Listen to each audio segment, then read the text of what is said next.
Haleluya! Ni wakati mwingine tena tunakutana Love of Jesus Center. Tunakukaribisha kwenye kipindi cha upendo wa Yesu, kipindi ambacho kwa neema ya Mungu Roho Mtakatifu ametuwezesha siku ya leo tuweze kukutana pamoja. Karibu, na tunaendelea na mfululizo wetu wa somo la mwanzo mpya na udhihirisho. Karibu sana. Sasa tuendelee moja kwa moja na somo letu leo, na leo ni mfululizo ambao tunaendelea nao la somo la mwanzo mpya na udhihirisho. Na sasa twende moja kwa moja kufungua neno la Mungu. Leo tunaenda kuangalia kipengele ambacho ni muhimu sana. Tunaenda kuangalia kipengele cha ushirika na Roho Mtakatifu. Ushirika na Roho Mtakatifu, ili jambo jipya liweze kuzaliwa, jambo jipya liweze kuchupuza katika nyakati hizi ambazo tupo. Unataka kufika mbali, inahitaji kuwa na ushirika na Roho Mtakatifu. Sasa twende tusome kitabu cha Yohana kuanzia mstari wa 16, sura ya 16 mstari wa 7, alafu tutaenda mstari wa 13. Neno linasema, lakini mimi nawaambia iliyo kweli, yawafaa ninyi mimi niondoke. Kwa maana mimi nisipoondoka, huyo msaidizi hata kuja kwenu, bali mimi nikienda zangu nitampeleka kwenu. Tunaruka mstari wa 13. Lakini yeye atakapokuja, huyo Roho wa kweli, atawaongoza kwenye kweli yote, kwa maana hata nena kwa shauri lake mwenyewe, lakini yote atakayoyasikia atayanena, na mambo yajayo atawapasha habari. Haleluya! Neno la Mungu ambalo tumelisoma hapa ni neno ambalo Bwana Yesu anawaambia wanafunzi wake. Anawaambia kwamba mimi naondoka, nakaribia kuondoka niende kwa Baba, lakini ninapoenda kwa Baba nitawaachia msaidizi, na huyo msaidizi atawaongoza katika kweli yote. Lakini anasema kitu cha muhimu pia, atawajulisha yale yajayo. Hili ni jambo moja la muhimu sana. Kwa nini la muhimu? Ni la muhimu kwa sababu Yesu anaonesha wazi kwamba katika mazingira tulionayo, na anawaambia wanafunzi wake kwamba ninapoondoka, naondoka ili Roho Mtakatifu aje. Ikiwa na maana gani? Ikiwa na maana kwamba maisha ambayo tunayo hapa duniani, yote ambayo tunataka kuyafanya hapa duniani, ili yafanikiwe, yanamhitaji Roho Mtakatifu, yanamhitaji Roho Mtakatifu. Na Yesu kwa kuona hivyo, anawaambia nitawaachia huyo msaidizi, Roho Mtakatifu, ambaye atawaongoza katika kweli yote, atawaongoza katika neno, na pia Roho Mtakatifu atawajulisha mambo yajayo. Sasa hii ni moja ya kitu kikubwa sana kwenye maisha ya mwamini. Ni moja ya kitu kikubwa sana. Kwa sababu gani? Kwa sababu ndugu yangu, hapa duniani huwezi kufika popote kama hutategemea Roho Mtakatifu. Kama hutategemea Roho Mtakatifu, hautaweza kufika popote kama humtegemei Roho Mtakatifu. Kwa nini? Nikwambie kitu. Ulimwengu unaouona huu, Biblia inasema ulimwengu huu umetengenezwa na neno la Mungu, na Biblia inaweka wazi kwamba mambo yote unayoona yanayoonekana yameanza kwenye mambo yasiyoonekana.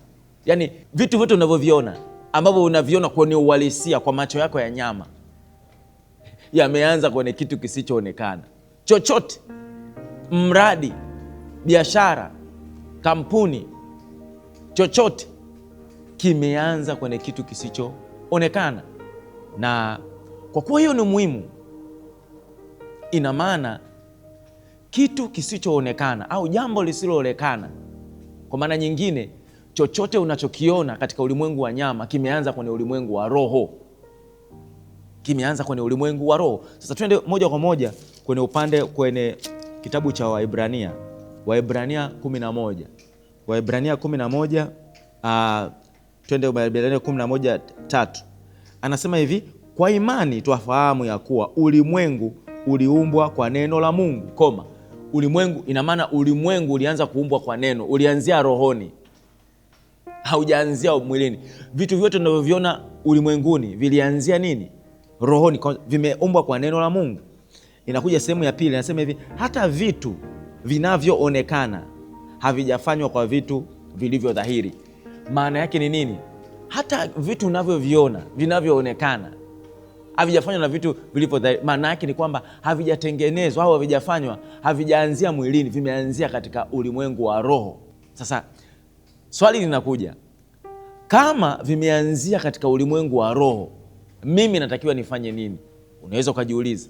Kwa hiyo kama neno la Mungu, kama kila kitu tunakiona kimeanza katika roho, kinaanzia rohoni, maana yake ni nini? Maana yake ni kwamba chochote ambacho tunakifanya kinatakiwa kianzie rohoni.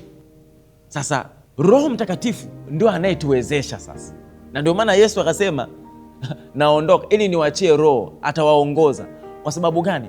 Kwa sababu anajua principle katika ulimwengu, kanuni katika ulimwengu wa roho, kwamba ili jambo jipya lichipuze, jambo jipya likue, jambo jipya lionekane, liwe dhahiri, linahitaji ushirika na Roho Mtakatifu. Inahitaji ushirika na Roho Mtakatifu, kwa sababu unapokuwa na ushirika, unapokuwa na fellowship na Roho Mtakatifu, Roho Mtakatifu ataanza kujifunua ndani yako, ataanza kujifunua ndani yako, ataanza kukuonyesha, ataanza kukuongoza ndani yako. Kwa sababu gani? Yeye anajua, Biblia inasema inajua yale mambo ya ndani, deep things of God. Anajua mafumbo, anajua mambo ya ndani ya Mungu.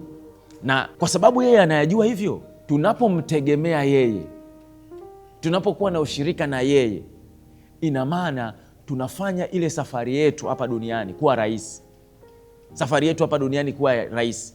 Yale maisha yetu hapa duniani tunayafanya yanakuwa nini? Rahisi. Kwa sababu gani? Tunajua kwa sababu gani? Tunaye msaidizi. Tunajua kwa sababu gani? Tunaye mwalimu. Yeye Roho Mtakatifu ni mwalimu, ni msaidizi, anatupasha yajayo. Haleluya! Hili ni jambo la muhimu sana. Sasa wewe unayenitazama sasa hivi, wewe unayetufuatilia sasa hivi, wewe unayenifuatilia sasa hivi, unaweza ukawa unajiuliza sasa maswali. Huyu Roho Mtakatifu, anazungumziwa Roho Mtakatifu ni nani? Roho Mtakatifu, kwa sababu inahitaji uwe na ushirika na yeye. Roho Mtakatifu ni nafsi ya Mungu ambaye Biblia inasema kwamba pale ambapo unapompokea Yesu kuwa Bwana na Mwokozi wako, unapompokea pale pale, Roho Mtakatifu anakuja ndani yako, unapigwa chapa ndani yako, Roho anakuja ndani yako. Tukisoma Waefeso, tuende kwenye Waefeso 1:13, anasema hivi, nanyi pia katika huo mmekwisha kulisikia neno la kweli, habari njema ya wokovu wenu, tena mmekwisha kumwamini yeye na kutiwa muhuri na Roho yule wa ahadi aliye mtakatifu. Mmepokea wokovu na kutiwa muhuri. Amekutia muhuri kwa Roho yule ahadi. Roho wa ahadi anakutia muhuri. Roho Mtakatifu anakaa ndani yako. Kwa hiyo wewe ambaye sasa hivi unanifuatilia na haujampokea Kristo, ninapoenda mwisho wa somo hili leo, nitakuongoza sala ya toba ili umpokee Kristo na uje uwe na ushirika na huyu Roho Mtakatifu, kwa sababu pindi nitakapokuongoza, hapo hapo ndani yako Roho Mtakatifu atakuja ndani yako. Nikuambie mambo machache kuhusiana na Roho Mtakatifu ambaye atakuwezesha sasa kwenye hili jambo jipya kuweza kuchomoza, kukua na kuliona kwenye udhihirisho. Yamkini una kitu ambacho unataka, una matamanio, unataka kifanyike, kionekane. Roho Mtakatifu atakiweka wazi na atakuongoza. Jambo la kwanza ambalo ningependa uweze kulifahamu ni kwamba kwa nini tunahitaji kuwa na ushirika na Roho Mtakatifu. Ni kwamba Roho Mtakatifu anajua mambo ya ndani, anazijua zile siri. Biblia inasema hivi, kile ambacho macho hayajaona, kile ambacho masikio hayajasikia, Roho Mtakatifu hukifunua. Haleluya. Sasa Roho Mtakatifu ndio anaweza pia akafunua hatima yako. Unajua kuna watu wengi wako hapa duniani lakini hawajui Mungu anataka wafanye nini. Haleluya. Kila mtu ambaye anakuja hapa duniani ana kazi ya kufanya, ana jukumu la kufanya, na Mungu tayari ameweka ile hatima yake ndani yake. Ukisoma kitabu cha Zaburi ya 139:16, Biblia inasema hivi, siku zetu zimeandikwa kwenye kitabu na zimewekwa kabisa. Biblia ya Kiingereza inasema kwamba the days were written in the book and fashioned for us. Fashioned for us. The days were written in the book and fashioned for you. Biblia inasema siku zako zilishaandikwa za hapa duniani na zimekuwa fashioned, zimewekwa kwa ajili yako. Nani ambaye atakujulisha ni nini ambacho unapaswa kufanya? Nani ambaye atakujulisha kwamba ni nini unapaswa kufanya hapa duniani ili uweze kufanikiwa, ili uweze kuona vitu vikichipua na vikija kwenye udhihirisho? Ni Roho Mtakatifu. Kwa sababu gani? Anajua. Yeye ndio anaenda kudownload, anaenda kuweka kile ambacho kimeandikwa kwenye kitabu cha hatma, the book of destiny, kile ambacho kimewekwa. Manake Mungu anatangaza mwisho tangia mwanzo. Roho Mtakatifu ndo anaweza sasa kuviachilia hivyo kwako na kukuonyesha kwamba hili, kaa katika kitu hiki, fanya katika kitu hiki. Jambo la pili, Biblia inasema kwenye Yohana 16:13, Biblia inasema hivi, Roho Mtakatifu anatujulisha yajayo. Hiki ni kitu kizuri sana. Watu wengi sana mnapenda kuambiwa mambo yajayo. Yaani watu wengi sana mmekaa kwenye mkao wa kuambiwa vitu vijayo. Yaani unataka tu uambiwe kesho yako itakuwaje. Unataka tu uambiwe. Sikio lile la kuambiwa kesho iko wapi. Kuna watu mtu anatafuta aambiwe tu maisha yake. Unataka kuambiwa maisha yako? Yuko Roho Mtakatifu. Ukiwa na ushirika na yeye, moja kwa moja anakuambia maisha yako na ana njia mbalimbali za kuweza kuwaambia. Biblia inasema hivi, Roho Mtakatifu atakujulisha yajayo. Tusome hiyo Yohana 16:13. Anasema hivi, kipengele cha mwisho anasema hivi, lakini yote atakayoyasikia atayanena, na mambo yajayo atawabasha habari. Angalia, una Roho ambaye anakupasha habari ya mambo yajayo. Yaani inachohitaji ni mkao wako, ni ule ushirika. Umwambie, unisaidie Roho Mtakatifu, ninahitaji unisaidie. Wewe ambaye unanifuatilia sasa, yamkini umekuwa una sintofahamu, ujui nini cha kufanya. Yamkini umekuwa na sintofahamu, iko kitu ambacho umetaka kukianzisha. Yamkini una sintofahamu, hujui nini cha kufanya. Sasa hivi nikutie moyo, sasa hivi nikuambie tu unachotakiwa kufanya. Kama hujampokea Kristo, umpokee Yesu. Jambo la kwanza. Lakini jambo la pili ambalo ni la muhimu ni kuanza sasa kumshirikisha Roho Mtakatifu. Wewe ambaye tayari umeshampokea Yesu kuwa Bwana na Mwokozi wako, anza sasa hivi. Mwambie Roho Mtakatifu, ninatamani uniongoze. Ninatamani ufunue ile hatima yangu. Ninatamani unijulishe. Ninataka kufanya jambo hili.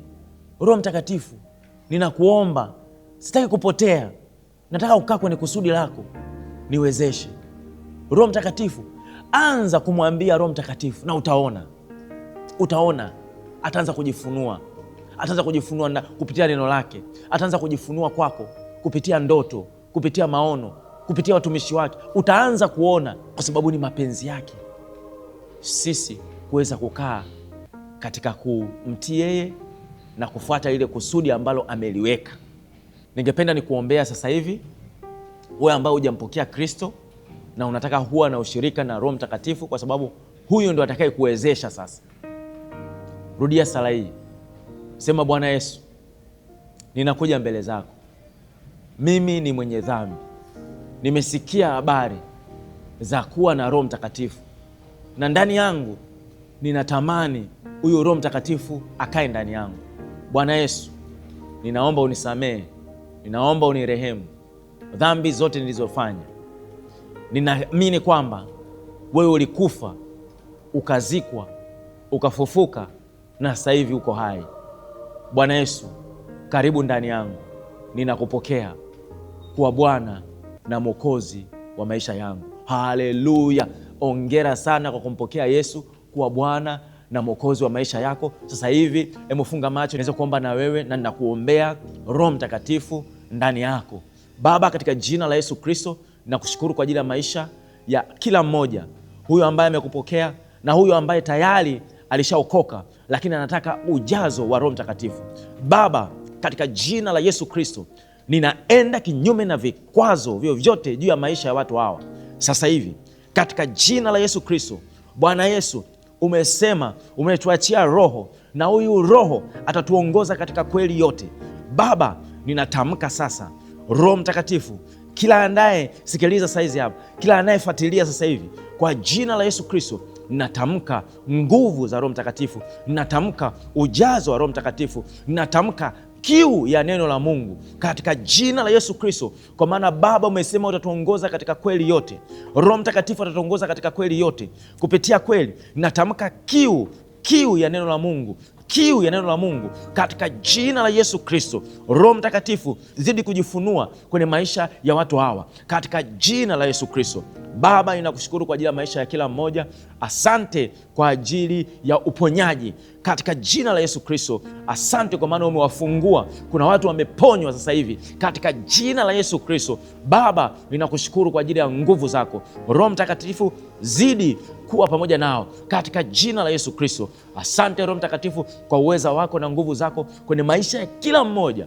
Baba, ninakushukuru kwa maana utazidi kujifunua ndani ya watu hawa, kila ambacho hawajaona, kila ambacho hawajasikia, Roho Mtakatifu utakidhihirisha katika maisha yao. Ni katika jina la Yesu Kristo. Baba, tunakurudishia wewe sifa na utukufu na shukurani. Haleluya, haleluya. Ongera kwa kuokoka, na ongera wewe ambaye pia umefuata sala hii. Roho Mtakatifu atazidi kukujaza. Sasa nikwambie kitu kimoja tu, ongeza matamanio. Isipite siku hujajifunza neno la Mungu. Soma neno la Mungu, tafuta kujifunza neno la Mungu, tafuta mafundisho uweze kujifunza neno la Mungu, ikusaidie ukue kiroho, uwe na muda wa kuomba. Sikiliza sana neno la Mungu, kwa sababu imani inakuja kwa kusikia na kwa kusikia neno la Mungu. Mungu akubariki sana. Kuna namba za simu hapo, kama ukitaka maombi, ushauri, unaweza ukapiga namba ya simu ya 0768 60 13 27, 0768 60 13 27. Mungu akubariki sana, na tutaonana wakati mwingine. Endelea kufuatilia vipindi hivi. Barikiwa sana. Yesu anipenda, anipenda, anipenda Yesu.